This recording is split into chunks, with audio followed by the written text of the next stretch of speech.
أعوذ بالله من الشيطان الرجيم. بسم الله الرحمن الرحيم. السلام عليكم ورحمة الله وبركاته. الحمد لله الذي نحمده ونستعين ونستغفره ونعوذ بالله من شرور أنفسنا ومن سيئات أعمالنا. من يهده الله فلا مضل له ومن يضلله فلا هادي له. أشهد أن لا إله إلا الله وحده لا شريك له وأشهد أن محمدا عبده ورسوله لا نبي بعده. رضيت بالله ربا وبالإسلام دينا وبمحمد نبيا ورسولا. لا إله إلا الله الحليم الكريم. لا إله إلا الله العلي العظيم. لا إله إلا الله رب السماوات السبع ورب العرش الكريم. لا إله إلا الله الحليم الكريم. سبحان الله تبارك الله رب العرش العظيم والحمد لله رب العالمين. ففهمناها سليمان وكلا آتينا حكما وعلما وسخرنا مع داود الجبال يسبحنا وطير كنا فاعلين. يا حي يا قيوم يا رب موسى وهارون ويا رب محمد صلى الله عليه وسلم. اللهم ارزقنا الفهم والحكمة والعقل برحمتك يا أرحم الراحمين يا مجيب السائلين. اللهم نور قلبي بنور هدايتك نبينا محمد صلى الله عليه وسلم كما نورت الأرض بنور شمسك أبدا أبدا أبدا برحمتك يا أرحم الراحمين يا مجيب السائلين. Alhamdulillah, di Sayyidul Ayyam, hari Jumat yang berkah, yang penuh dengan kemuliaan ini, kita duduk kembali di majlis ilmu ini. Semoga Allah Subhanahu wa Ta'ala terus memberikan rahmatnya, pertolongannya, ampunannya, hidayahnya, dan yang tertinggi yang kita harap adalah keridhaan Allah Subhanahu wa Ta'ala, baik ketika kita hidup ataupun ketika waktunya telah tiba. Kita telah dipanggil oleh Allah Subhanahu wa Ta'ala dengan kalimat tauhid la ilaha illallah Muhammadur Rasulullah. Karena ucapan inilah nantinya akan membawa keselamatan kita untuk abadi selamanya di dalam keselamatan surganya Allah Subhanahu wa Ta'ala dan bisa menatap zatnya di yaumil akhir. Sahabat sekalian yang sangat kami muliakan, kita akan sambung pelajaran kita kemarin tentang nikmat surga yang telah Allah titip di dunia. Ingat ya Bu kemarin? Nikmat surga yang telah Allah titip di dunia itu adalah nikmat zikrullah. Makanya hamba-hamba Allah yang telah diilhamkan untuk banyak berzikir, terus berzikir, mengingat Allah, maka ini menjadi tanda-tanda insya Allah dia akan mendapatkan husnul khatimah dan keabadian terhadap nikmat surga Allah di akhirat. Dan kita ketika membahas ini bermohon penuh kepada Allah dengan rahman dan sayangnya, dengan rahim dan sifat kemuliaan Allah, maka kita bermohon kepada Allah kita diizinkan untuk mendapatkan anugerah nikmat itu, baik di dunia maupun di yaumil akhir. Dan tentunya tidak terbatas kepada kita, kepada seluruh anak keturunan kita, sahabat-sahabat kita, kaum muslimin dan muslimat. Untuk mengulang kaji menyambung pelajaran kita ini, kita akan lihat apa kemarin 4 kebiasaan ahli surga. 4 kebiasaan ahli surga kemarin adalah yang pertama, senantiasa berzikir kepada Allah, baik dalam keadaan duduknya, berdirinya, dan berbaring. Ingat kepada Allah Subhanahu wa Ta'ala. Yang kedua, selalu bertahmid, memuji Allah. Makanya ada doa-doa yang kita ajarkan kemarin, mudah-mudahan bisa dihafalkan dan didawamkan dalam kita memanjatkan doa kepada Allah Subhanahu wa Ta'ala. Yang ketiga adalah ucapan salam. Ucapan salam ini adalah ucapan yang baik yang keluar dari lisan kita, yang merupakan wujud dari bersihnya tauhid kita kepada Allah Subhanahu wa Ta'ala. Makanya orang yang beriman insya Allah tidak akan mengeluarkan kata-kata buruk, karena kata-kata yang keluar itu adalah bahagian bukti bahwa iman yang bersih di dalam ruh atau di dalam jiwanya. Nah, kemudian yang keempat adalah mereka yang selalu bertasbih kepada Allah Subhanahu wa Ta'ala. Kita lihat bahwa ketika ditelaah Ada 146 kali ucapan salam dalam Al-Quran. Ini luar biasa ya. Ini menunjukkan urgen dan pentingnya ucapan salam itu. Tapi ucapan salam itu nanti ada ucapan salam yang Allah langsung memberikan ucapan salam, tapi ada yang Allah berikan kepada malaikat untuk ucapan salam itu. Maka hari ini kita akan bahas ucapan salam ini diberikan kepada siapa dan kepada siapa saja Allah memberikan ucapan-ucapan salam itu. Nah, mengawali itu kita akan melihat bahwa pernah pada satu kali, ya kan, Nabiullah Muhammad Sallallahu Alaihi Wasallam dijelaskan di dalam surah Al-An'am. Ini untuk kita mengetahui pentingnya salam. Di dalam surah Al-An'am ayat 54. Allah jelaskan, A'udzubillahi minasyaitonirrajim. Bismillahirrahmanirrahim. Wa idza ja'aka alladziina yu'minuuna biayatina faqul salamun 'alaikum. Kataba rabbukum 'ala nafsihi rahmah annahu man 'amila minkum su'an bijahalatin tsumma taba min ba'di wa aslaha fa annahu ghafurur rahim. Dijelaskan bahwa dan apabila orang-orang yang beriman kepada ayat-ayat kami datang, apabila orang beriman datang dalam satu majelis, dalam satu tempat, maka hendaklah dia mengatakan salamun. Dalam bahasa kita, assalamualaikum warahmatullahi wabarakatuh. Apabila orang beriman datang dalam satu majelis, dalam satu tempat, hendaklah dia mengucapkan salam. Maka ucapan itu kalau kita yang syariat dari kita adalah Assalamualaikum warahmatullahi wabarakatuh. Salam sejahtera untuk kamu. Ketika kita datang, kita mengucapkan itu. Maka dikatakan bahwa Tuhanmu telah menetapkan sifat kasihnya, sifat sayangnya, ya, ditetapkan oleh Allah Subhanahu wa Ta'ala terhadap dirinya, yaitu bahwa Allah Subhanahu wa Ta'ala mengatakan barang siapa yang membuat kejahatan di antara kamu karena kebodohannya, kemudian dia bertobat dan dia akan memperbaiki diri, maka dia adalah Allah Maha Pengampun lagi Maha Penyayang. Pada satu kali, namanya kita orang beriman, kadang ada yang lupa, ada yang terlewatkan, atau belum menjadi kebiasaan. Pada satu kali dikisahkan tentang Kildah bin Al-Hambali. Ya kan? Dikisahkan apa Kildah ini? Beliau masuk pada satu majelis, lalu di majelis itu dia tidak mengucapkan salam. Masuk aja, yang lorong aja masuk. Maka kata Rasulullah, keluar balik, ucapkan salam. Suruh keluar lagi, maka ucapkan salam. Apa kata Rasulullah? Sesungguhnya ucapan salam itu menggugurkan dosa-dosamu seperti daun yang berguguran ke bawah. Lalu setelah itu diganti apa? Kalau udah berguguran, tunas yang baru. Kira-kira kita dalam kehidupan ada nggak kita masuk satu tempat kita nggak ucapkan salam? Maka dalam dunia pendidikan kita kepada anak-anak kita, Ibu, kalau anak kita masuk ke rumah nggak ucapin salam, nak keluar balik saya. Keluar balik nak. Ya kan? Kenapa? Ketika dia tidak mengucapkan salam, maka nanti keberkahannya nggak masuk di dalamnya. Ini pentingnya ucapan salam. Ya, pentingnya ucapan salam. Dan ini terjadi langsung pada sahabat Rasulullah. Untuk apa? Untuk mengingatkan kita umat yang hidup di akhir zaman ini. Itu pentingnya ucapan salam. Apa itu ucapan salam? Ucapan yang mendoakan kesejahteraan, kebaikan. Bukan ucapan yang penuh dengan cela dan caci maki. Makanya mengawali perjumpaan dimanapun dalam Islam itu menjadi sunnah muakkadah yang sangat diberatkan. Sampai-sampai Rasulullah suruh Kildah tadi keluar lagi, lalu masuk lagi dengan ucapan salam. Maka keluarlah kata-kata Rasulullah, sesungguhnya orang yang mengucapkan salam itu maka menggugurkan dosa-dosanya seperti daun yang jatuh gugur. Begitulah dihapuskan dosa kita kalau kita ucap salam. Kalau kita sekarang kan dalam dunia yang sudah kekinian ada WA ya. Macam-macam kan. Kadang-kadang apa kabar? Nggak pakai salam lagi.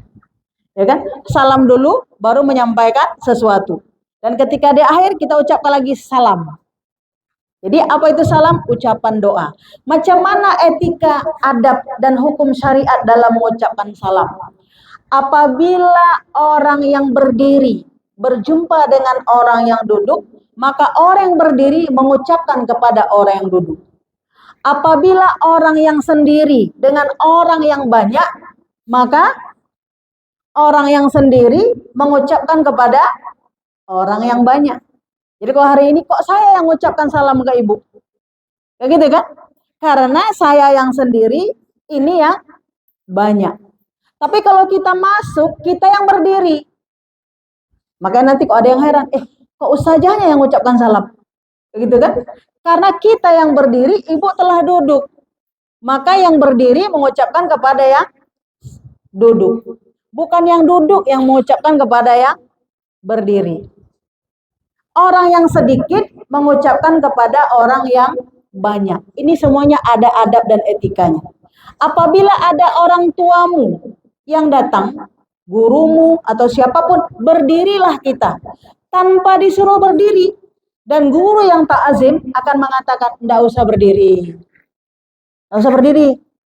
Tetapi kita karena udah tahu ilmunya, maka kita berdiri. Berdirinya kita menyambut salam, itu pengguguran dosa-dosa. Mudah nggak dapat pengguguran dosa? Mudah, tapi kalau pakai ilmunya.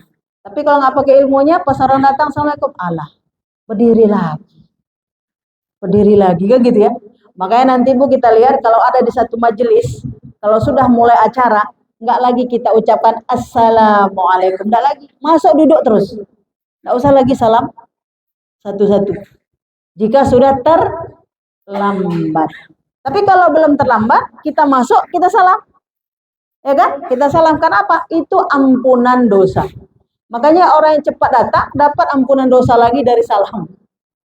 Tapi kalau sudah terlambat, yang ini nggak dapat lagi.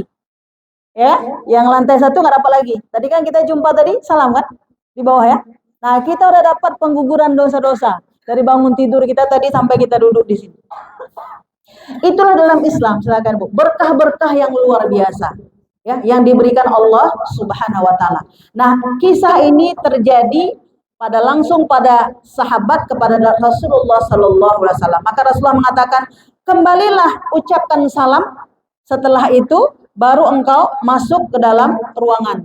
Karena apa? Karena Rasulullah mengatakan bahwa ucapan salammu akan menggugurkan semua dosa-dosa. Nah, jadi kita lihat nih luar biasa ucapan salam. Makanya ucapan salam itu adalah Assalamualaikum warahmatullahi wabarakatuh. Salam sejahtera semoga terlimpah kepadamu. Nah, di dunia ini ada orang sejahtera, tapi nanti bisa jadi juga dia tidak kekal. Tapi bedanya nanti di yaumil akhir, apabila telah sejahtera, maka dia sejahtera selamanya. Makanya kita mengawali kebiasaan-kebiasaan kita, ada hukum syariat di dalam Islam. Setiap ba'da sholat, Assalamualaikum warahmatullah, Assalamualaikum warahmatullah, Astaghfirullah, Astaghfirullah, Astaghfirullah.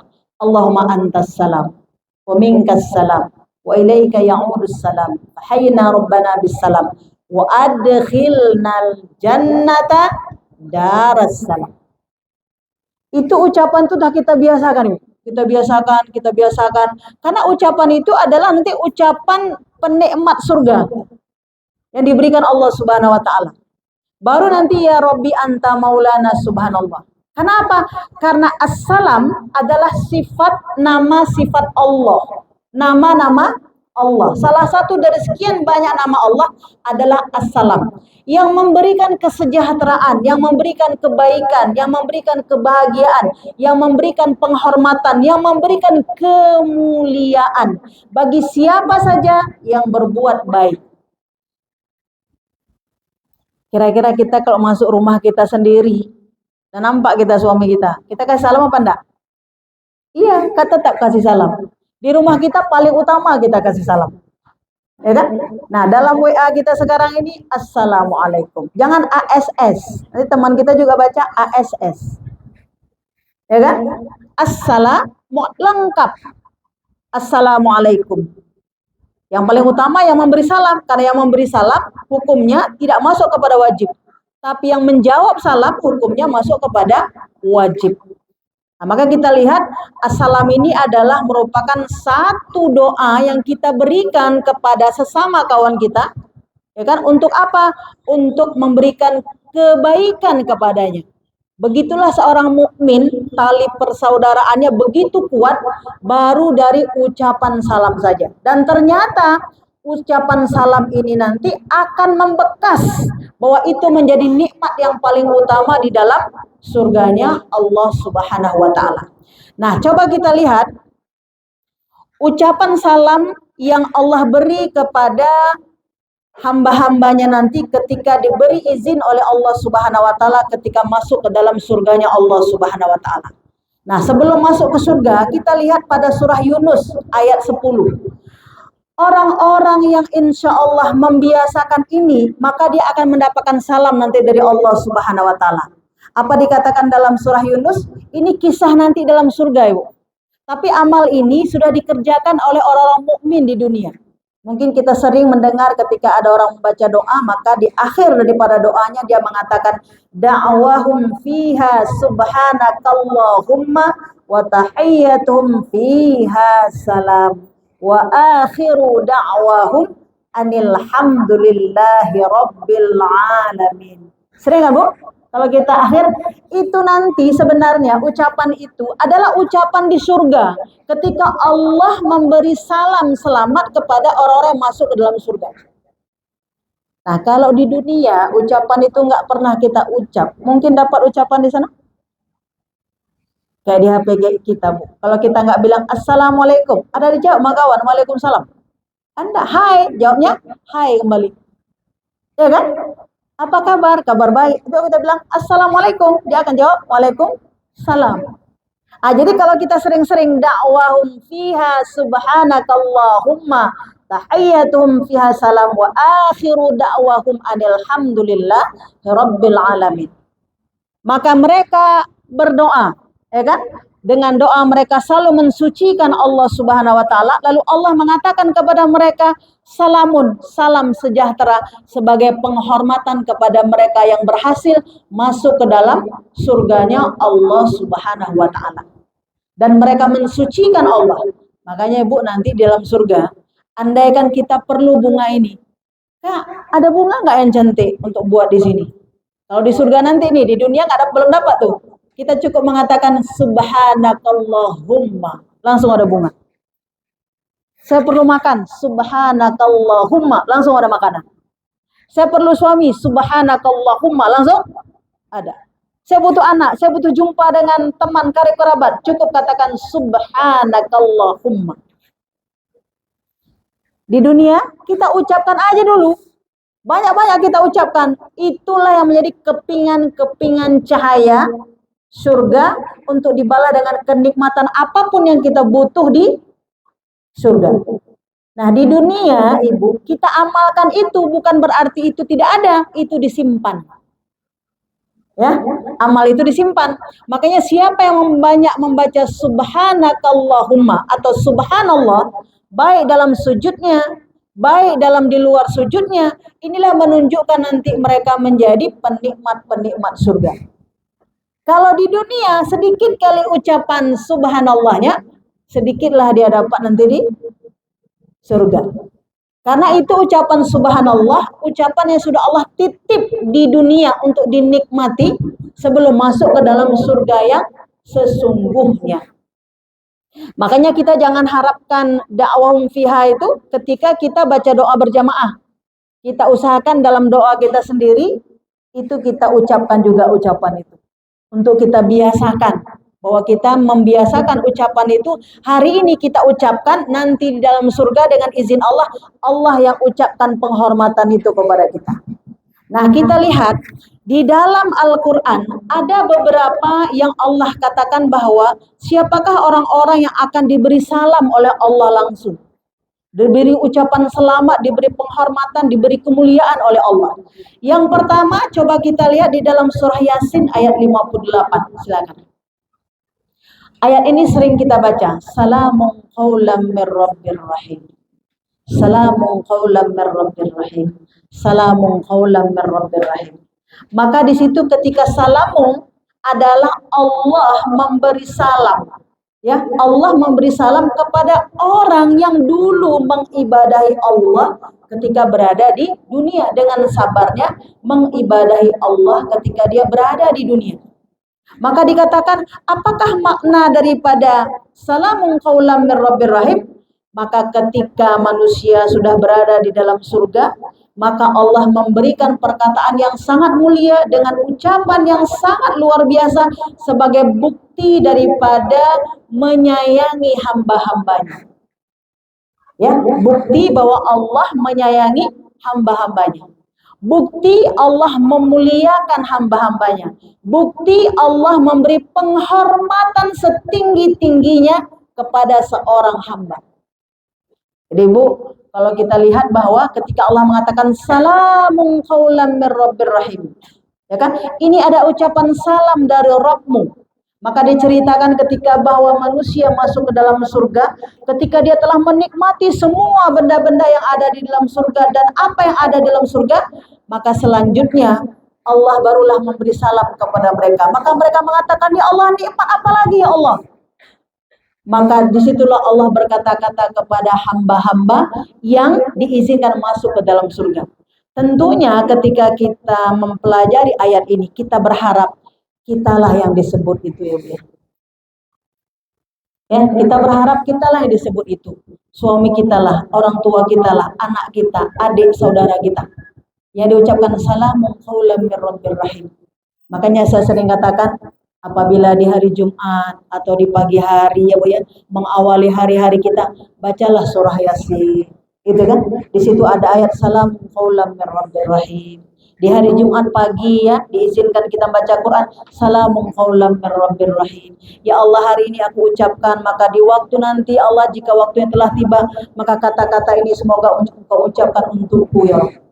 Tapi kalau di dunia kita nggak pernah ucapkan, bagaimana nanti ucapan itu akan datang kepada kita? Jadi ucapan ini adalah ucapan penghormatan. Jadi kata para mufassir, sesungguhnya ucapan salamun qaulam mir rabbir rahim ini adalah keselamatan yang sempurna, yang tidak merasakan kepahitan dan kepedihan lagi. Kita telah bahas minggu kemarin, kalau dunia ini ketika kita kenyang, beberapa waktu kemudian kita akan lapar. Ketika ada seorang kaya, bisa jadi dengan takdir segala macam pada waktu tertentu jatuh menjadi seorang yang sangat papa, bisa jadi. Tapi ketika salamun qaulam mir rabbir rahim, engkau sempurna kuberikan kenikmatan dan tidak pernah engkau akan rasakan kekurangan lagi. Maka dikatakan bahwa ucapan salamun qaulam mir rabbir rahim ini adalah percakapan Allah dengan penduduk surga yang secara maksimal memberikan seluruh nikmat surga kepada orang-orang yang telah berhasil dulu menyabari seluruh amal solehnya. Jadi kita perlu tahu Ibu, bahwasanya ketika kita datang ke majelis taklim, duduk dengan mengeluarkan waktu, tenaga ya, pakaian kita, waktu kita, tenaga kita, pikiran kita, ini semuanya akan dibalas ucapan salam oleh Allah Subhanahu wa taala. Makanya nanti orang-orang beriman tidak ada sedikit pun rasa berat ketika dia beramal soleh. Tidak ada sedikit pun nanti dia mengelak, tidak ada sedikit pun dia membuat alasan untuk dia melakukan amal soleh. Kenapa? Karena balasannya tidak sepadan dengan apa yang dia amalkan. Kayak kita di sini, duduk sama-sama, pakai pakaian yang bagus, jumpa teman, kita bahagia, dapat bonus lagi, diberi salam oleh Allah Subhanahu wa taala. Ya kan? Ini kan amal yang paling ringan, amal yang paling ringan yang diberikan kepada umat Nabi Muhammad sallallahu alaihi wasallam. Dan ini Allah nggak pilih-pilih, siapa yang mau berbuat maka dia akan mendapatkan itu. Makanya perlu kita kaji-kaji bahwa satu hari satu malam dan seumur kita ini, di mana tempat yang paling banyak kita ngetem di situ? Mana tempat-tempat yang paling Allah ridhoi, yang kita berada di situ? Untuk apa? Agar nanti satu saat nanti ketika ucapan salam itu tiba, kita masuk dalam golongan itu. Tapi kalau kita tidak berada dalam tempat-tempat itu, maka ucapan itu tidak ada. Ya, ucapan tidak ada. Makanya ucapan mensucikan Allah, ucapan memuji Allah, maka itu menjadi sebab Allah akan memberikan salam kepada kita. Nah, dikatakan apa lagi? Apa ucapan salamun qaulam mir rabbir rahim? Ini menunjukkan Allah telah melepaskan berbagai macam kesulitan yang tidak engkau temukan lagi ketika engkau berada dalam surga. Nah, tentunya ketika hidup di dunia ini ada nggak kesulitan? Bukan ada saja, banyak. Ya kan? Banyak kesulitan. Kita ada uang kita saja, mau kita masak, kita perlu ke pasar. Walaupun sekarang udah ada Gojek, udah ada GoFood, ya kan? Perlu kita tekan, perlu ada pulsa kita ya Bu ya. Perlu ada kuota kita untuk kita bisa pesan. Itu artinya apa? Ada kepayahan-kepayahan untuk mendapatkan itu. Itu perkara-perkara kecil. Tetapi nanti ketika di surga itu tidak ada lagi. Makanya dikatakan bahwa ucapan salam itu sedikit pun tidak ada kesulitan kamu lagi. Coba kita bayangkan sekarang. Kalau hidup nggak ada yang sulit macam mana? Ya Allah, ya kan? Enaknya macam mana tuh saja. Itulah di surga nanti. Tapi tipis-tipisnya di dunia ini kita udah rasa. Kita punya kawan, ya kan? Kita punya kawan yang baik, kita punya tetangga yang baik, kita punya guru yang baik, kita punya pakaian yang baik, bagus, ya kan? Kita punya harta juga dikasih sama Allah, kita punya apa? Keadaan yang aman. Itu sesuatu yang menghilangkan kesulitan-kesulitan kita. Bayangkan itu, Bu. Tetapi di dunia kadang sulit, kadang mudah. Makanya ada doa, Allahumma la sahla illa ma ja'altahu sahlan. Wa anta taj'alul hazna idza syi'ta sahlan. Kenapa? Hidup ini kadang-kadang bisa mudah, kadang-kadang bisa payah dengan izin Allah semuanya. Tapi di surga enggak ada lagi yang sulit. Maka saya bilang tadi, apa yang kita mau cukup katakan subhanakallahumma. Udah kun fayakun langsung ada. Itulah kehidupan surga. Nah, di dunia Ibu, jika di dunia ini kalau kita selesai makan, selesai kita diberi nikmat oleh Allah, banyak nikmat. Kalau kita tidak mengatakan alhamdulillah, itulah menunjukkan bahwa ada azab yang akan datang. Termasuk orang yang tidak mensyukuri nikmat Allah. Kenapa? Nanti waktu di surga, ketika kita selesai makan, kita nggak perlu cuci piring lagi. Cukup kita katakan alhamdulillah, piring itu udah nggak ada lagi depan kita. Tapi di dunia macam mana? Ibu di bawah nih, ibu kan bawa kue, bawa macam-macam, kan kita bawa. Pulang kita cuci nggak tempatnya? Ketika antar kemari, yang tempat diantar pun nggak sempat cuci kan tempat kita itu. Gitu kan? Ibu bawa bersih, pulangnya bawa kotor kan? Ibu kan cuci, kayak gitu kan? Nah, tapi kita nggak perlu rasa resah, karena nanti di yaumil akhir, itunya sudah berbalas dengan nikmat surga. Tempat-tempat kita itu wadahnya sudah menjadi wadah-wadah emas. Kisah ini bukan dongengan, tapi menginspirasi kita untuk kita semangat dalam mengibadahi Allah Subhanahu wa Ta'ala. Maka dikatakan, kalau di dunia ada orang yang makan lalu tidak mengatakan alhamdulillah, sungguh nikmat itu nanti akan terputus. Karena dia tidak mensyukuri nikmat Allah. Tapi nanti di surga, ketika kita selesai menikmati apapun, apakah pakaian, apakah pandangan mata kita, apakah kenikmatan yang lain, dengan segala macam sungai, dengan air susunya, air madunya, maka ketika kita nggak mau lagi, kita katakan alhamdulillah, segala puji bagimu ya Allah. Sekarang aku mau minum yang susu ya Allah. Udah minum susu ya Allah, aku mau minum yang madu. Cukup katakan dia sudah selesai. Di dunia bisa gitu.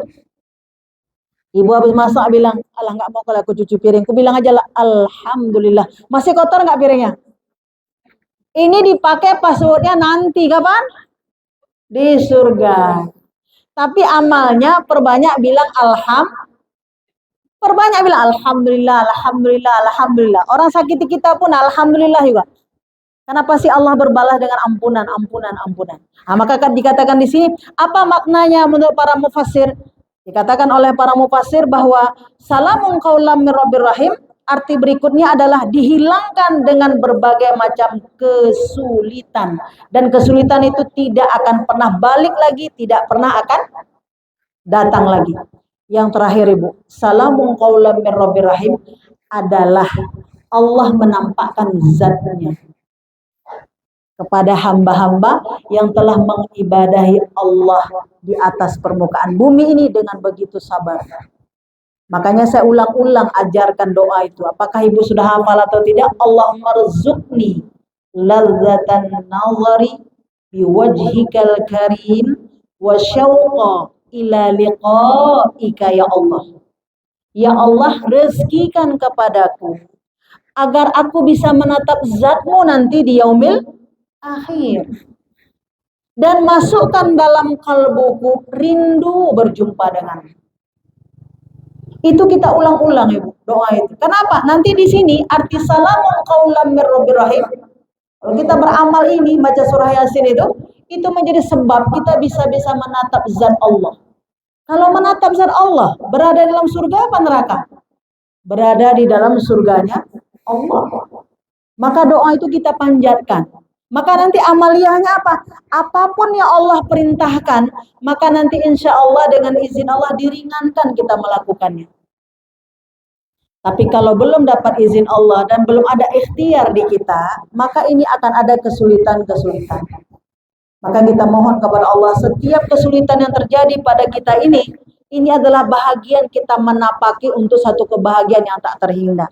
Maka dikatakan kepada Khadijatul Kubra, wahai Khadijah, segala kepayahan telah engkau lewati. Maka sampaikanlah kepada Khadijah salam daripada Jibril, engkau tidak akan menemukan lagi kepayahan-kepayahan. Maka di dunia ini Bu, kalau ada kita berusaha membesarkan anak, mencapai satu cita-cita, ada kesulitan-kesulitannya, ada kepayahan-kepayahannya, itu menunjukkan nanti kita dapat salam dari Allah. Kalau kita ikhlas. Ya, kalau kita ikhlas. Apa itu ikhlas? Kita membenarkan hukum syariat ini. Perintah bersungguh-sungguh itu kita benarkan. Bahwa berbuat baik itu bukan perkara mudah kalau tidak dimudahkan oleh Allah Subhanahu wa taala. Perkara baca Quran ini untuk khatam 30 juz bukan perkara mudah kalau Allah tidak mudahkan untuk kita. Datang ke pengajian bukan perkara mudah kalau Allah tidak mudahkan untuk kita. Makanya ketika kita tanya sama kawan-kawan, di usia berapa kita yang ke taklim nggak pernah pergi lagi? Di usia keberapa? Oh saja usia ke-50. Emang usia 49 kamu kemana? Syukur belum meninggal kita di usia 49. Ya kan? Jika kita meninggal di usia 49, maka tidak ada lagi kesempatan. Maka dikatakan di sini bahwa setiap kesulitan-kesulitan kalau kita udah dapat ilmunya, itu pertanda ada ucapan salam yang akan kita dapat dari Allah Subhanahu wa taala. Maka seluruh amal-amal ini ya kita pelajari, kalau kita membenarkan, maka kita akan mendapatkan kebaikan-kebaikan. Sampai pada satu kali pernah ditanya kepada Rasulullah, ya Rasulullah, siapakah ahli surga itu? Ahli surga itu adalah orang yang lemah. Dan dia merasa lemah. Maka dari lemahnya itu dia bergantung kepada Allah. Makanya Bu, kebalikannya, orang sombong gak masuk surga. Orang sombong gak akan masuk surga. Orang yang lemah, kita rasa gak kita lemah? Makanya ada zikir la haula wala quwata illa billahil aliyil azim kan? La haula wala, tidak ada dayaku ya Allah, tidak ada kekuatanku ya Allah, semua yang Engkau beri ya Allah. Apapun yang Engkau beri ini adalah nikmat darimu, Engkau yang anugerahkan. Kita dah pelajari kemarin, Al-Mannan, Allah lah yang pemberi anugerah. Al-Mannan badi'us samawati wal ard. Allah lah yang menganugerahkan terciptanya langit dan bumi ini. Dan Allah lah yang menganugerahkan kebaikan-kebaikan kepada kita, bukan karena kekuatan kita. Maka dikatakan orang-orang yang menyadari bahwa dirinya lemah dan bergantung penuh kepada Allah, pengharapannya penuh kepada Allah, sehingga lahirlah sifat tawakal. Maka orang-orang inilah nanti akan diberi salam oleh Allah Subhanahu wa taala. Maka dikatakan Ibu, apa doanya? Allahumma inni dha'ifun fakawi fi ridhaka dha'fi. Ya Allah, aku ini lemah. Dari kelemahan diriku, ridhoilah aku ya Allah. Pernah nggak ada rasa begini Bu? Misalnya kita lihat ada seorang yang baca Quran faqih sekali, bagus sekali. Maka kita bilang, Masya Allah, bagusnya lah dia baca Quran. Ya Allah, aku mohon ampun ya Allah, aku belum bisa seperti dia. Ampunilah aku ya Allah. Dan berilah aku waktu ya Allah, agar aku bisa belajar dan bisa dapat seperti itu ya Allah. Bisa Bu? Jadi kalau kita lihat ada seseorang yang lebih, maka kita bilang Allahumma inni dha'ifun faqawi fi ridhaka dha'fi. Kalau kita lihat misalnya ada orang mendidik anaknya, lo anaknya sukses, anaknya salih-salihah. Masya Allah, ya Allah. Begitulah ya Allah, Engkau memberi nikmat kepadanya, dia mendidik anaknya dengan benar, dengan baik. Ya Allah, aku belum bisa seperti itu. Ampuni aku ya Allah. Aku juga ingin seperti itu ya Allah. Berikan aku kekuatan dan ridhoi aku ya Allah. Dari semua kekurangan-kekurangan yang ada pada diriku. Ada Bu hari-hari kita bilang begitu? Makanya nanti orang yang merasa dirinya lemah dan dari lemahnya dia bergantung kepada Allah dengan zikir la haula wala quwata illa billah, itu sebab nanti dia mendapat salam dari Allah Subhanahu wa taala. Nah, tentunya ini ada dalam kehidupan kita setiap hari. Kita lihat orang kaya, kita belum kaya. Kita lihat orang soleh, kita belum soleh. Kita lihat orang pergi haji, kita belum pergi haji. Ada nggak? Tapi kita nggak syirik bahasa orang sekarang nengok orang pergi haji. Ada sebagian orang ketika ada kawannya pergi haji, alah haji kalau berkali-kali pun kalau belum makbul belum ini enggak juga. Harta dari mana? Itu nggak usah kita urus. Itu nggak usah kita urus. Ketika teman kita mengatakan, saya alhamdulillah tahun ini dapat porsi haji. Alhamdulillah, silakan adik. Alhamdulillah, kan gitu ya. Maka kita katakan, ya Allah, semoga engkau beri haji yang mabrur, haji yang makbul. Ya Allah, kalau kita belum pergi haji, ya Allah, sebagaimana engkau berikan ya Allah kepadanya, izinkan aku juga ya Allah bisa dapat berangkat ke tanah suci. Gitu kan Bu? Kita rasa kita daif, kita rasa kita lemah. Bahasa singkatnya dalam doa gimana? Allahumma inni dhaifun faqawwi fi radaka da'fi. Ya Allah, aku ini lemah, maka berilah aku kekuatan dan ridailah aku dari kelemahan diriku. Makanya Bu, kita perlu sekali berkawan dengan orang yang lebih di atas kita. Lebih ilmunya, lebih baiknya, lebih salehnya, lebih takwanya. Perlu kali. Kenapa? Waktu kita tatap. Tapi kalau kita kawan sama orang yang belepotan baca Qur'annya, kita akan bilang, aku itu udah selesai. Lebih bagus kita, kan gitu kan? Maka akan datang kesombongan kita. Kita orang kaya, kawan sama orang lebih kaya lagi. Waktu kita masuk ke rumahnya, rupanya nggak ada apa-apanya rumahku. Bisa kita sombong? Nggak bisa. Kita pandai, berkawan orang pandai lagi. Oh, rupanya, ya Allah, kan gitu kan? Tapi kalau kita berkawan sama orang di bawah kita, kita merasa kita yang paling, nah maka akan muncul kesombongan. Semua ini iman kepada Allah Subhanahu wa taala. Ternyata Ibu, kekurangan-kekurangan yang Allah beri kepada kita ini juga mampu membuat kita masuk ke dalam surganya Allah. Dari kekurangan, apalagi dari kelebihan. Ingat, Asiyah radhiyallahu anha masuk ke surga dari kekurangan suaminya kan? Ingat Asiyah? Bukan dari suami yang saleh. Kalau Khadijatul Kubra masuk surga dari kesalehan Rasulullah Sallallahu Alaihi Wasallam.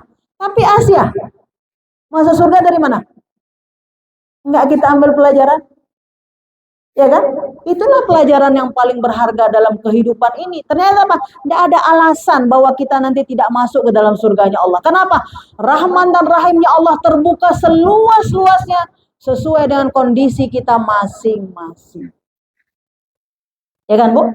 Misalnya kita pergi dengan teman. Teman mentraktir kita. Kita bilang, ya Allah, baiknya lah temanku. Ditraktirnya aku. Ya Allah, aku belum bisa seperti itu. Ya Allah, berikan juga aku rezeki. Jika aku diberi rezeki seperti temanku itu, aku juga akan mentraktir mereka semua. Ada nggak kita kayak gitu? Jangan waktu traktir sama teman, alhamdulillah. Ini berkat waqiah tadi pagi. Ini berkat ini saya. Ini berkat ini saya. Lupa dirinya. Dipikirnya karena amalan-amalannya, bukan Allah sedang menegur kita. Kan Bu ya? Makanya nanti ketika kita lemah belum bisa berbuat, teman kita sudah berbuat, itu pun bisa sebab kita bisa melakukan amal saleh dan sebab kita mendapat ampunan dari Allah. Makanya salamun qaulam mir rabbir rahim ini dengan berbagai kesulitan-kesulitan hidup yang kita alami di dunia ini, maka kata Allah, arti salamun qaulam mir rabbir rahim, dilepaskan Allah berbagai macam kesulitan, berbagai macam bahaya, berbagai macam malapetaka. Maka dikatakan bahwa salamun qaulam mir rabbir rahim menjadi ucapan pamungkas bagi siapa saja, tidak melihat siapa dia. Apakah para nabi, apakah para rasul, apakah orang saleh biasa. Yang penting dia beramal saleh, ucapan itu akan diberikan Allah Subhanahu wa taala. Makanya kita lihat, ini adalah ucapan salam yang Allah beri. Yang kedua, coba kita lihat lagi adalah ucapan yang diberikan kepada Nabi Ibrahim Khalilullah dan kepada Nabi Musa dan Harun. Itu Allah jelaskan dalam surah As-Saffat ayat 109. Salamun ala Ibrahim. Salamun ala Ibrahim adalah kenapa? Begitu besar derita, begitu besar ujian, cobaan yang Allah beri kepada Nabi Ibrahim Khalilullah. Maka begitu besar ujian-ujian, kepayahan, kesulitan dalam hidup Nabi Ibrahim dalam berdakwah, maka ini menjadi ucapan salam yang Allah beri untuknya khususan. Khusus Bu ya, diberikan kepada Nabi Ibrahim. Coba kita lihat dalam sejarah, bagaimana Nabi Ibrahim meninggalkan istrinya Siti Hajar di kota Mekah, sementara tidak ada makanan, tidak ada minuman kecuali air susunya. Air Zam-Zam yang kita rasakan hari ini itu adalah buah daripada perjuangan dan sifat pasrah, sifat ikhlasnya, sifat berserahnya Siti Hajar kepada Allah Subhanahu wa taala. Makanya ketika Siti Hajar mengatakan kepada Nabi Ibrahim, "Wahai Nabi Ibrahim, apakah engkau meninggalkan kami di sini atas perintah Allah?" Iya, Nabi Ibrahim pada waktu itu dalam sejarah dikatakan tidak bisa menatap wajah Siti Hajar. Kenapa? Begitu pedihnya ini. Tapi karena ini perintah Allah, maka dia meninggalkan Siti Hajar dengan bayi kecil Ismail. Maka setelah itu Allah membuat Siti Hajar dengan mengilhamkan untuk lari dari Safa ke Marwah. Maka kita nanti waktu di Safa dan Marwah diizinkan berangkat umrah atau haji, jangan sibuk selfie-selfie di situ. Di situ doa sangat makbul sekali. Di situ adalah kilas balik tentang penderitaan, tentang kepayahan, tentang perjuangan seorang ibu untuk membesarkan anaknya. Belanja nggak ada, cuma air susunya. Ternyata ketika air susunya telah habis, nggak ada air. Makanya larilah dari Safa ke Marwah. Kalau kita sekarang Safa ke Marwah berapa kali saja? 7 kali. Udah berapa kali? 6. Oh, 1 lagi. Dulu Siti Hajar nggak tahu berapa kali dia bolak-balik. Ini pentingnya kita belajar sejarah. Maka ketika itu Allah Subhanahu wa taala mengizinkan kaki Nabi Ismail untuk menggerak-gerakkan. Disitulah kita lihat bahwa ketika kita mengibadahi Allah tetap setia, tidak putus, maka disitulah kepasrahan itu Allah munculkan jalan keluar. Ibu ya, munculkan jalan keluar. Maka dalam hidup ini kalau ada kesulitan, jangan pernah berhenti bersujud kepada Allah. Karena Allah menunggu waktu kita setianya kita, maka disitulah Allah balas dengan kebaikan-kebaikan. Tapi kebaikan itu kekal abadi selamanya. Nah, menurut para mufasir, ucapan salam kepada Nabi Ibrahim ini adalah yang pertama bahwa Allah Subhanahu wa taala memberikan kepada Nabi Ibrahim ketika Nabi Ibrahim hidup, orang-orang setelahnya tidak akan pernah menemukan kata-kata buruk untuk Nabi Ibrahim Khalilullah.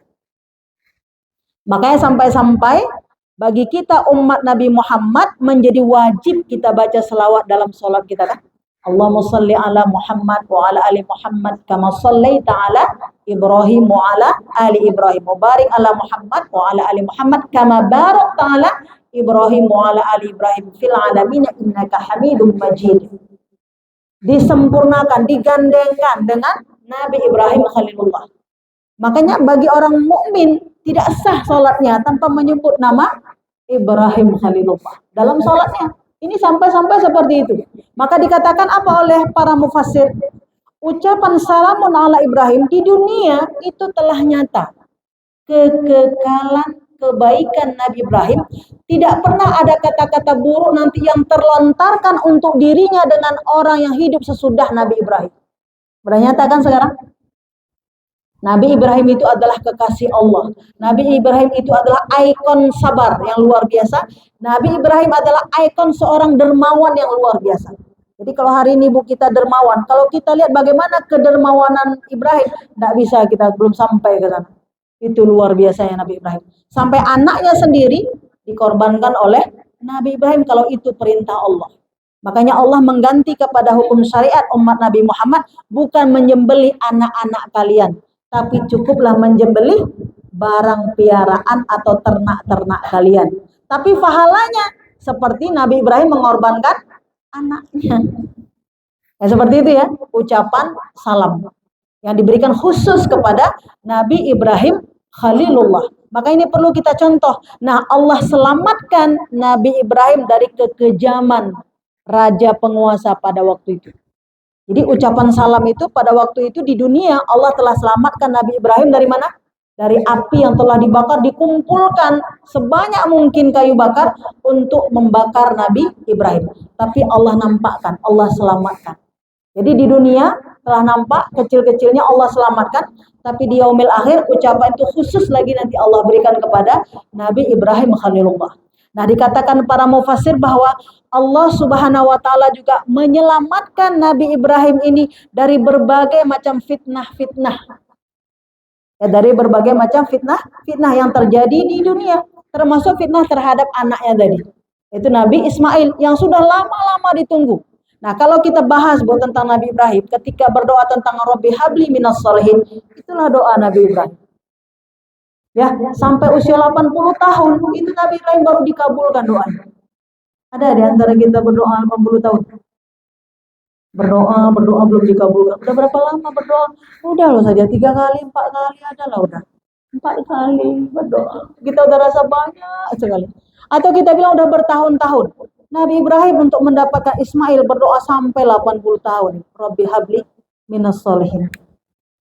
Maka kata Allah, aku kabulkan engkau dengan memberikan anak yang gulam. Ya, anak yang sangat lembut, anak yang sangat santun. Halim, anak yang sangat santun, anak yang sangat baik, anak yang sangat tunduk, anak yang sangat patuh.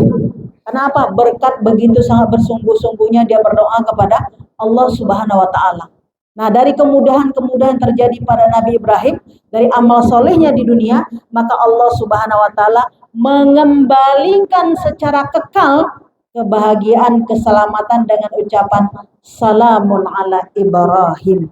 Jadi kalau kita lihat Bu, bagaimana Allah Subhanahu wa taala mengkhususkan dalam surah As-Saffat pada ayat 105 itu ucapan Allah nanti di surga untuk Nabi Ibrahim.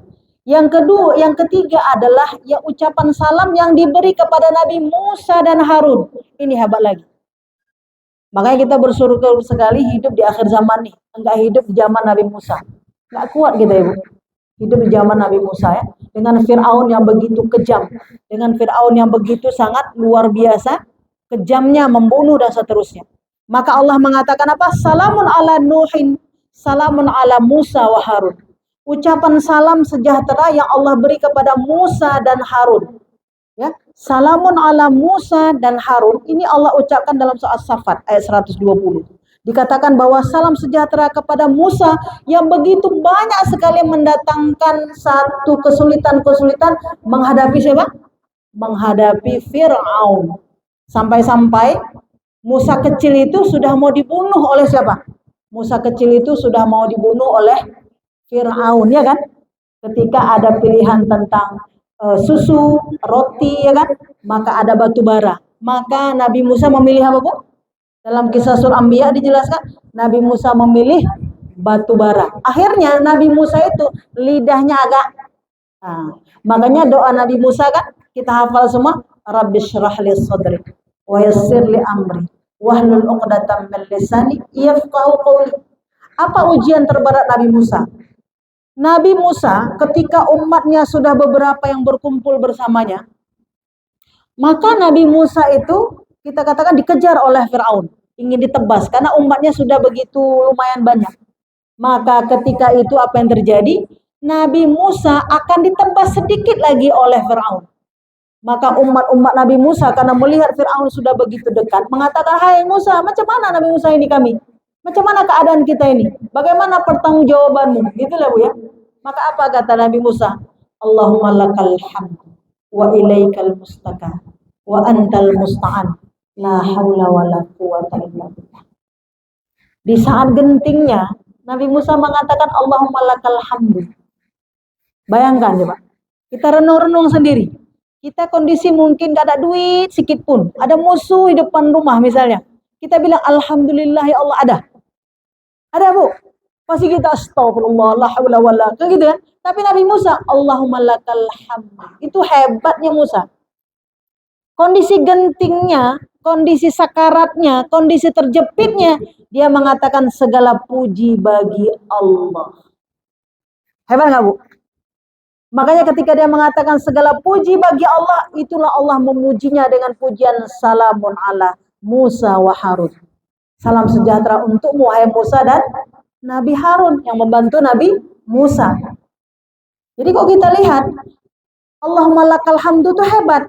Kalau kita mengucapkan alhamdulillah dalam syariat hukum Nabi kita Muhammad SAW, itu ketika kita mendapat bahagia, ketika kita mendapat senang, ketika kita mendapat syukur yang sangat luar biasa akan nikmat-nikmat Allah.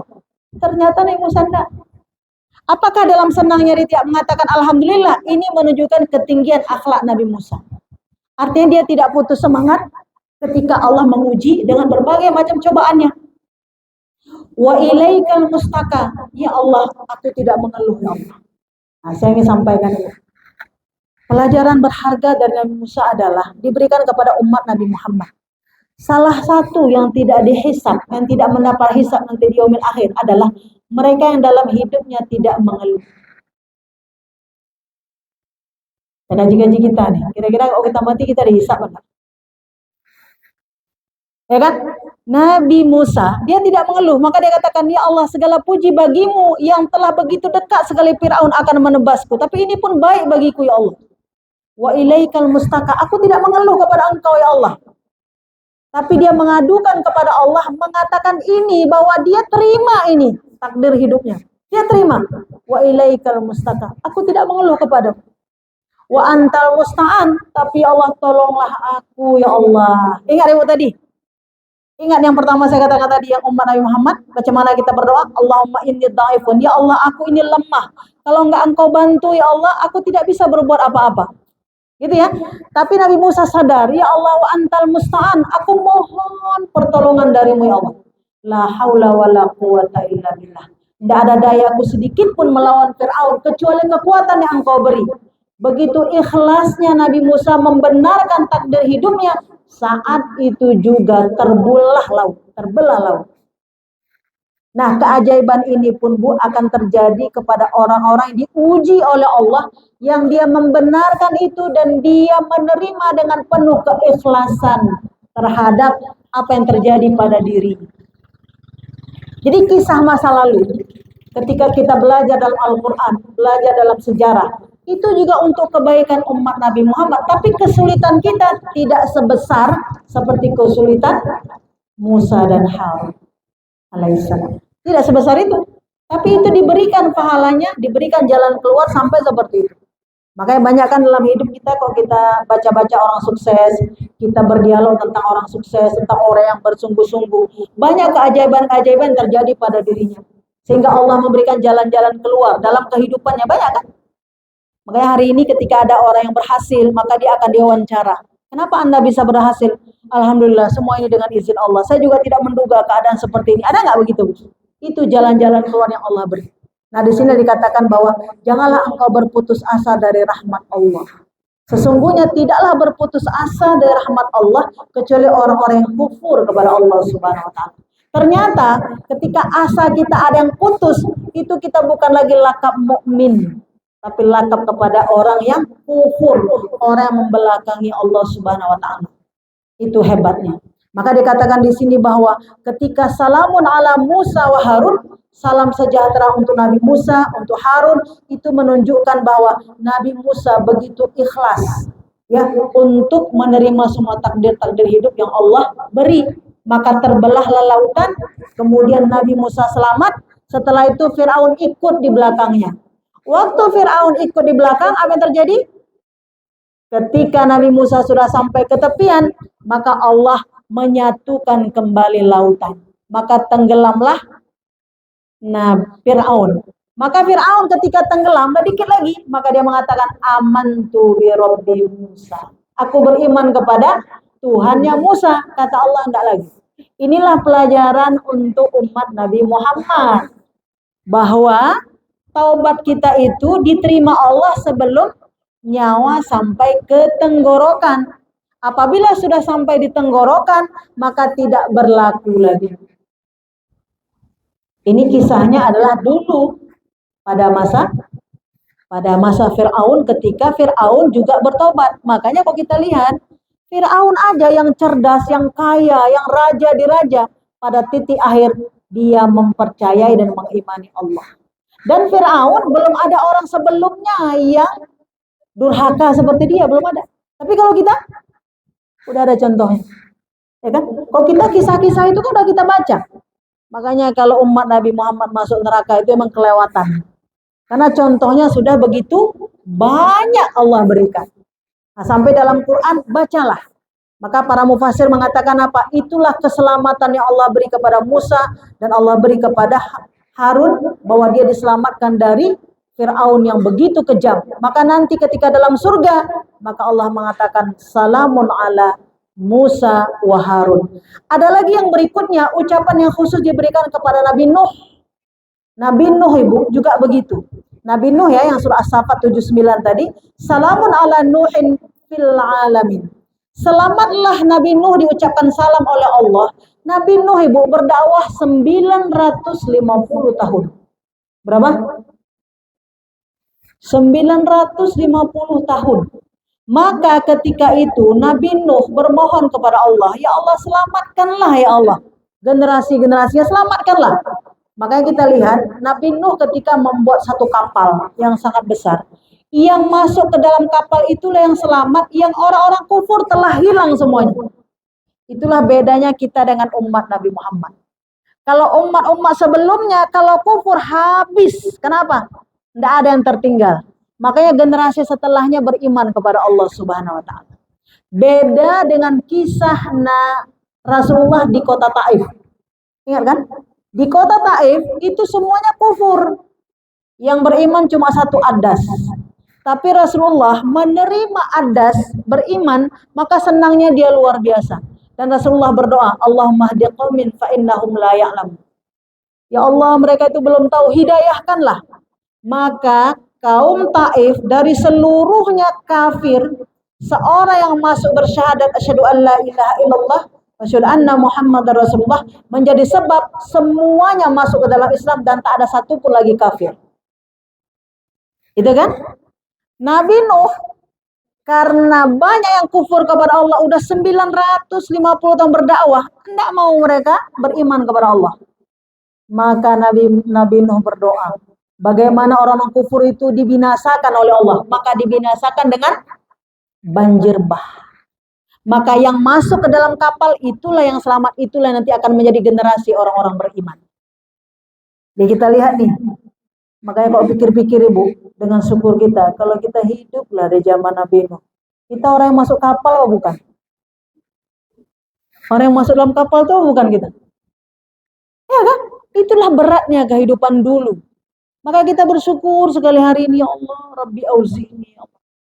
Aku bersyukur kepadamu atas nikmat yang kau beri Allah, nikmat menjadi umat Nabi Muhammad Sallallahu Alaihi Wasallam. Ini harus kita pelajari lebih dalam. Nah, kemudian Ibu itu kepada Nabi Nuh. Jadi kesabaran dia berdakwah berapa? 950 tahun. Ada di antara kita yang udah berdakwah 950 tahun? Belum. Kita buka pengajian baru 3 tahun, baru 2 tahun gitu kan. Tapi rahmat Allah kan Allah beri begitu besar. Karena balasannya memang surga. Salamun qaulan mir rabbir rahim. Tapi tidak seperti derita-derita Nabi Nuh, Nabi Musa, Nabi Ibrahim. Tidak seperti itu. Itu besarnya kalimah yang Allah beri. Yang selanjutnya Ibu adalah pada surah Az-Zumar ayat 73. Ini juga ucapan salam yang Allah beri, ini bukan kepada para nabi, tapi kepada umat Nabi Muhammad Sallallahu Alaihi Wasallam. Ini termasuk kita.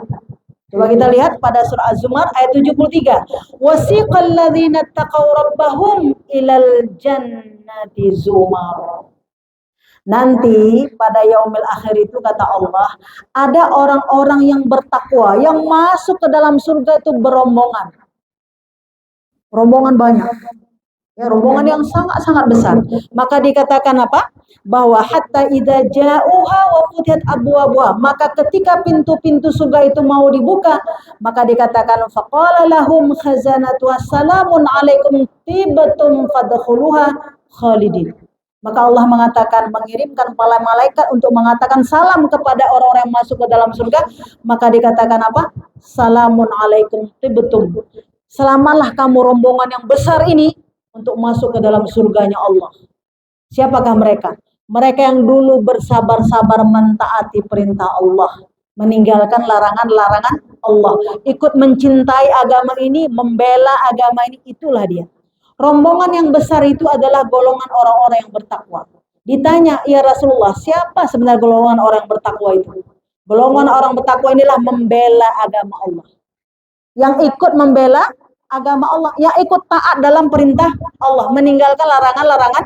Maka hari ini Bu, kita sabari saja untuk tidak melakukan larangan-larangan Allah, menekuni ayat-ayat Allah. Kenapa? Karena itu menjadi ucapan salam yang sangat mulia. Maka tibetum itu dikatakan adalah mereka yang dulu taat kepada Allah Subhanahu wa taala. Para mufasir mengatakan apa? Bahwa orang taat kepada Allah ini adalah orang yang mentauhidkan Allah Subhanahu wa taala. Jadi kalau ada musibah-musibah Ibu, ada bahaya-bahaya, kalau ada derita-derita, apa doa kita kemarin?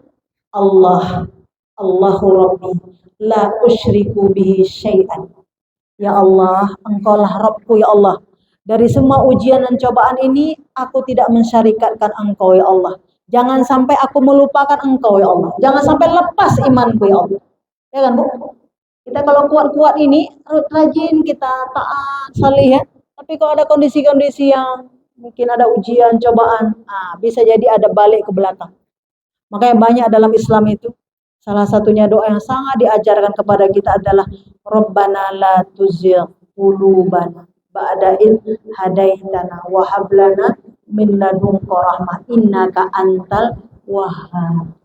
Jangan ya Allah Engkau balikkan aku kepada kemunafikan, kepada pelanggaran, kepada dolal, jalan sesat, setelah Engkau beri petunjuk ya Allah.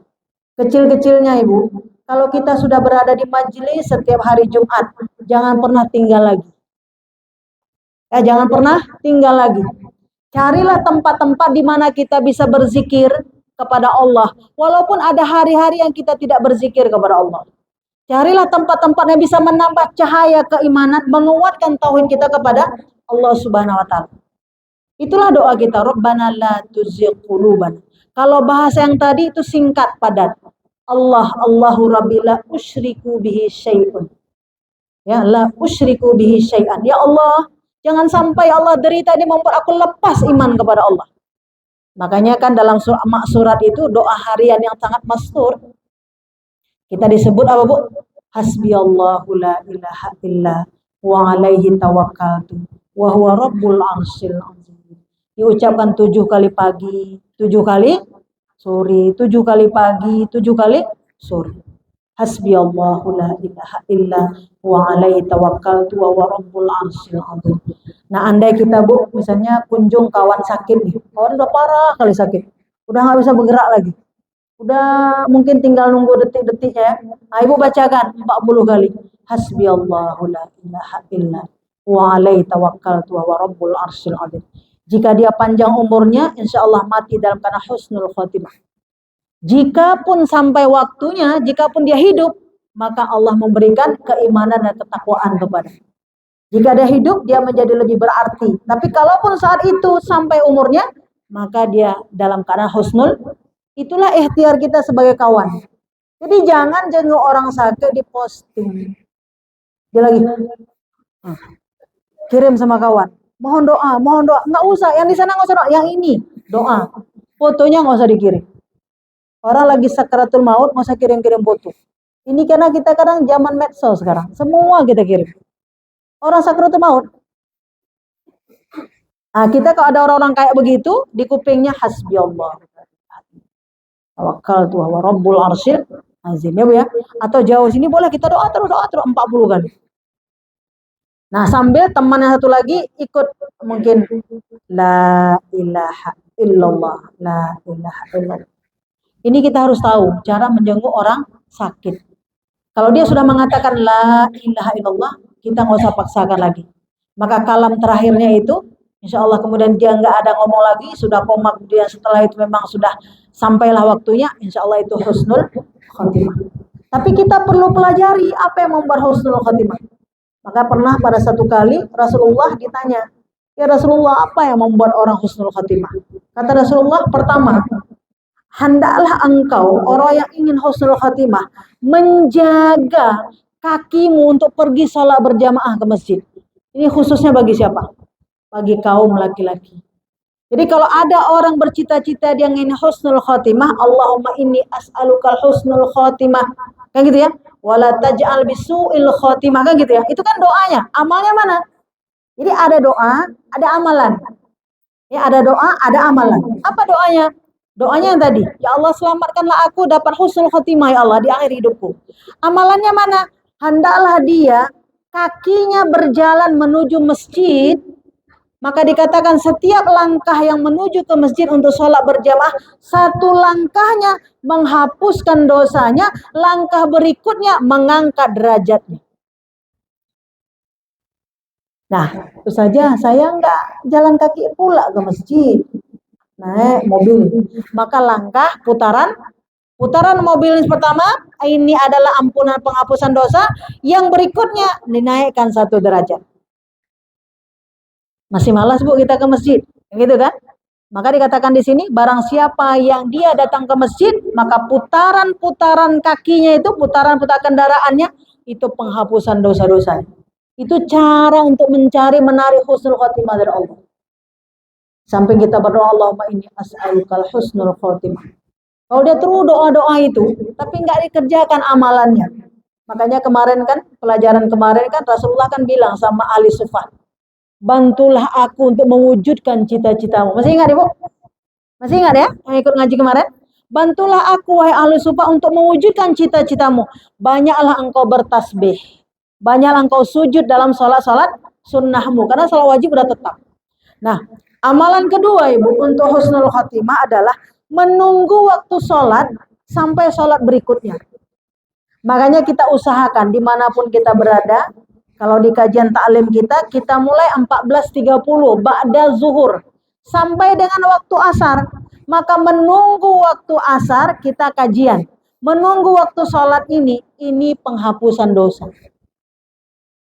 Jadi antara zuhur, kita kan zuhur tadi di rumah. Dengan baju-baju kita ini kan asal zuhur kita nih. Salat zuhur pakai baju ini, lalu kita duduk di taklim. Nah sampai waktu asar kita niat, saya asar berjamaah, saya sholat asar. Maka menunggu waktu sholat ini penghapusan dosa-dosa dan sebab husnul khotimah. Ya, sebab husnul khotimah. Maka ini kan nunggu asar. Apalagi ini di waktu Jumat. Ini berkah sekali. Nah, makanya dalam Islam, kalaulah kita diizinkan oleh Allah Subhanahu wa Ta'ala untuk bisa melakukan amal-amal ini, kenapa tidak? Tapi kalau tidak ada hidayah ilmunya, kita nggak tahu bahwa benda itu ada di dunia. Benda itu ada di dunia dan bisa kita lakukan dan tidak pakai biaya. Dan betapa banyak kita lihat, ya kan, manusia-manusia yang belum diizinkan oleh Allah, hamba-hamba yang belum diizinkan oleh Allah, zuhur sampai asar masih tidur di rumah, ya kan Bu? Tapi kita pun tak boleh mencelanya, nggak boleh mencelanya. Apa? Kita mohon Allah memberi hidayah kepada seluruhnya, apalagi kepada orang-orang terdekat kita. Sebagaimana Engkau berikan ya Allah kebaikan kepadaku, maka berikanlah kebaikan kepadanya, kepada anak kita, kepada keturunan kita, kepada kawan-kawan kita. Karena doa mukmin, doa muslim, kepada muslimin sangat terijabah oleh Allah. Yang terakhir Ibu, manakala kita diberi sakit, diberi kesulitan, diberi kepayahan untuk berwudu, tapi kita melakukan wudu yang sempurna pada saat yang tidak normal-normal. Mungkin keadaan sangat dingin, keadaan mungkin sangat payah segala macam, maka kita berwudu dengan sempurna seperti kita sehat, maka ini juga menjadi sebab dihapuskan dosa-dosa. Ini kan amal wudu ini kan ringan. Maka nanti orang mukmin dia mengambil wudu bukan hanya untuk sholat, tapi dia tidak lepas dari wudunya. Maka dikatakan Ibu, para imam ya, para fuqaha, mereka itu sholat subuhnya itu wudu di sholat isyanya. Aneh nggak itu? Sholat subuhnya wudu di isyanya. Kita pernah nggak gitu? Belum kan? Tapi ini biar kita tahu, begitulah karomah kemuliaan mereka. Diizinkan oleh Allah, berarti kan mereka tuh nggak tidur ya? Nggak tidur ya? Termasuk Imam Nawawi. Dia kan apa? Dia belajar dari wudhu sholat isya sampai ke subuhnya. Sampai seperti itu. Nah kita nggak usah yang itu dulu. Itu tinggi kali. Berat kali lah ngaji di balai ini. Nah saya menyampaikan itu untuk tahu predikat tertingginya orang-orang terdahulu. Ya Bu ya. kita minimal berwudu setiap waktu yang diizinkan oleh Allah Subhanahu wa taala. Maka wudu ini menjadi penghapus dosa. Sampai dikatakan, andaikan ada dosa di wajahmu, menatap dan segala macam, engkau mengambil air wudu, maka terlepaslah dosa di wajah. Andaikan kita basuh tangan kita, maka terlepaslah dosa di tangan kita. Maka dikatakan, ketika engkau mensucikan lahirmu, maka Allah akan mensucikan batin. Batin kita mana? Rasa payah, rasa malas, rasa marah dah. Marah. Orang kalau marah mau diucapin salam? Nggak mau. Assalamualaikum, lagi marah. Tengoknya aja. Kan? Marah enggak? Nah, itu obatnya dengan wudu. Berwudu tak berhenti. Maksudnya apa? Kalau batal wudu, berwudu lagi. Nah, siapa di antara kita ibu yang udah kita dawamkan? Kalau di rumah, misalnya hari Ahad, ya kan? Hari Sabtu kan kita di rumah, nggak banyak keluar misalnya. Kalau kita di rumah, rupanya kita sesak pipis. Kita ke toilet. Setelah ke toilet, adakah kita mengambil air wudhu walaupun tidak untuk sholat? Nah, itu kita biasakan. Apalagi mau tidur. Ya, mau tidur, kemudian kita wudhu dulu baru kita tidur. Nah, waktu di bareng tempat itu rupanya batal wudhu. Jangan wudhu lagi. Enggak tidur-tidur ibu nanti. Karena ada seorang istri bertanya ke saya, Ustazah, saya udah ngambil air wudhu. Waktu tempat itu langsung tersentuh sama suami. Kayak ambil wudhu lagi. Nggak tidur-tidur lah berarti.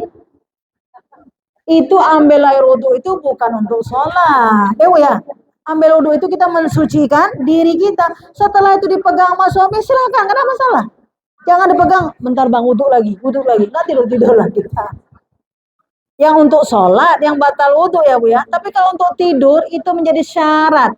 Seluruh malaikat mengistighfari kita ketika kita. Nah, ini kan kalau tidak diilhami oleh Allah, ini adalah perbuatan berat. Tapi kepayaan kita ada ucapan salam dari Allah. Salamun alaikum bima sabartum fa ni'ma uqbaddar. Ya kan? Salam sejahtera yang Allah ucapkan nanti dalam surga bagi kamu yang sudah bersabar-sabar berwudu dalam kondisinya nggak baik-baik aja. Dingin sekali mungkin, ya kan? Dingin sekali atau air yang payah atau misalnya udah capek, udah lelah. Bu ya, banyak. Nah, jadi ini ada ucapan-ucapan yang Allah beri nanti kepada orang-orang beriman.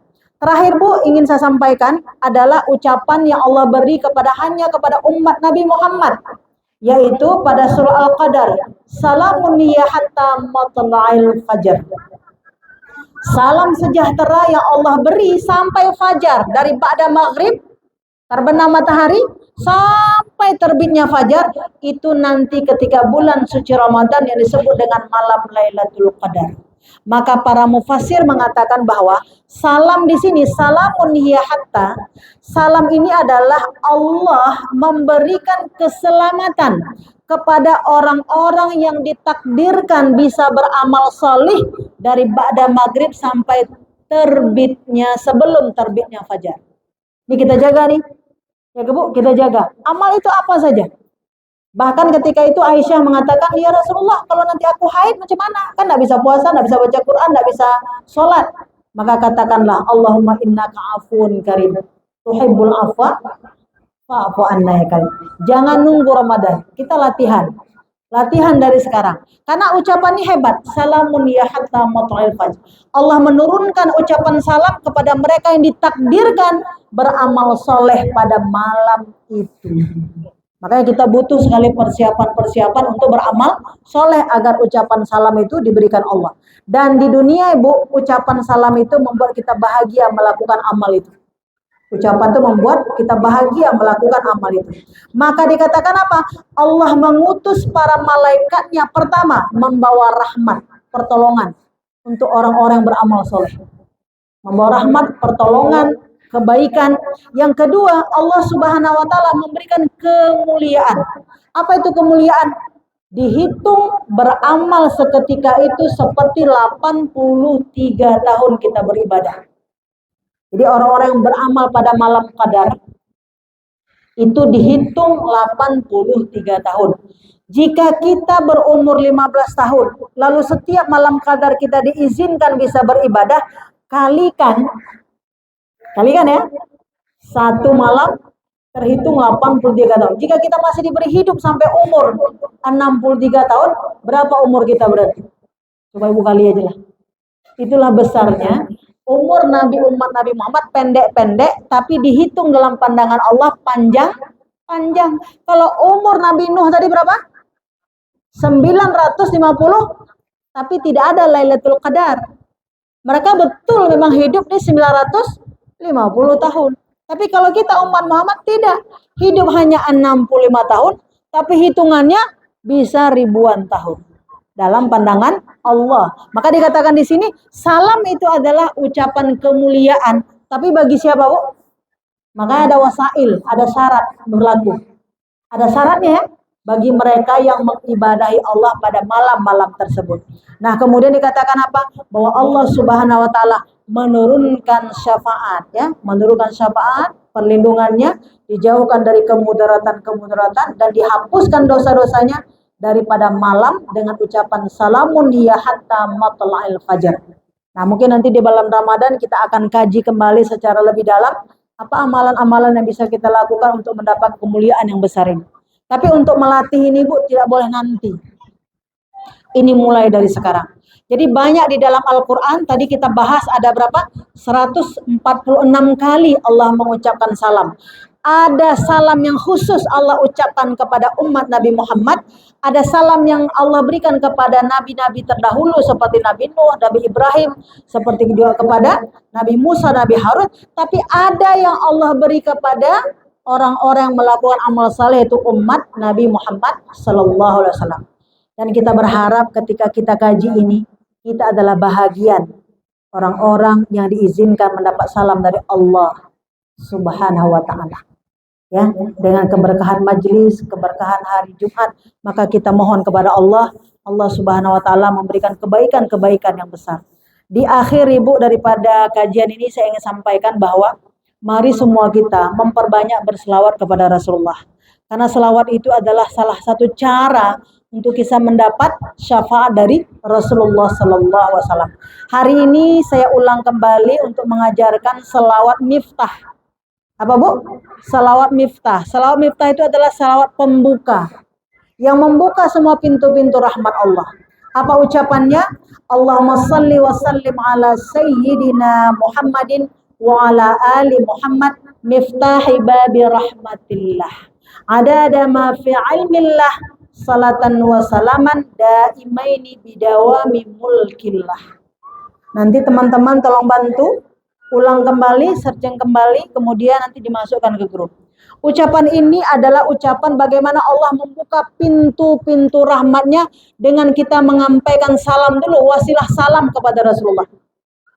Allahumma salli wa sallim ala Muhammad wa ala ali Muhammad. Dengan kita mengucapkan salam dulu untuk Rasulullah, setelah itu kita mengatakan miftahi babi rahmatillah. Bukakanlah ya Allah pintu-pintu rahmatmu. Maka dengan rahmat Allah itu diizinkan kita untuk berbuat kebajikan-kebajikan dan menolak keburukan-keburukan. Karena selawat ini adalah amal yang tidak akan pernah tertolak. Ingat, Ibu, ada dua amalan yang sangat-sangat menjadi pamungkas dalam hidup kita sebagai umat Nabi Muhammad. Yang pertama adalah menjadi ahlul istighfar. Orang yang terus memohon ampun kepada Allah. Yang kedua, orang yang suka berselawat. Dan selawat itu banyak sekali tingkatan-tingkatannya. Yang tertinggi adalah selawat Ibrahimiyah. Kemudian selawat Jibril. Nah, ini kita pelajari tentang selawat miftah. Nah, itu tidak boleh kita tinggalkan. Itu sebagai pelajaran lanjutan. Jadi, Allahumma salli wa sallim ala sayyidina Muhammad wa ala ali Muhammad miftahi babi rahmatillah. Adada ma fi ilmillah. Ya Allah, aku memuji Engkau sejumlah bilangan apa yang Kau ciptakan ini. Kita kan kalau selawat dari pagi sampai sore sanggup nggak? Nah, ya, selawat kita perlu masak, kita perlu duduk, perlu berkawan-kawan, perlu bercanda. Tapi dalam ucapan selawat, ya Allah, aku berselawat sejumlah apa yang Kau ciptakan ya Allah. Itu luar biasa. Sejumlah ilmu-Mu ya Allah. Maka kita mengatakan kepada Allah, ya Allah, jadikanlah aku ya Allah orang yang terus mendawamkan selawat kepada Rasulullah Sallallahu Alaihi Wasallam. Apa nama selawatnya, Bu? Selawat miftah, dibuka kunci-kunci rahmat Allah. Nah, insya Allah dengan izin Allah, dengan cintanya Allah kepada Rasulullah, kita ucapkan ini menjadi wasilah terbuka pintu-pintu rahmat Allah, kita mencintai amal-amal kebajikan. Ketika kita mencintai amal kebajikan, maka Allah Subhanahu wa taala insya Allah akan memberi salam kepada kita, baik di dunia ini maupun nanti ketika kita diizinkan masuk ke dalam surganya Allah Subhanahu wa taala. Nah, saya pesankan lagi Bu, ba'da sholat jangan pernah melupakan sifat nama Allah tadi, Allahumma antas salam wa minkas salam wa ilaika ya'udus salam wa hayyina rabbana bisalam wa adkhilnal jannata darassalam. Subhanakallahumma wa bihamdika asyhadu an la ilaha illa anta astaghfiruka wa atubu ilaik. Assalamualaikum warahmatullahi wabarakatuh.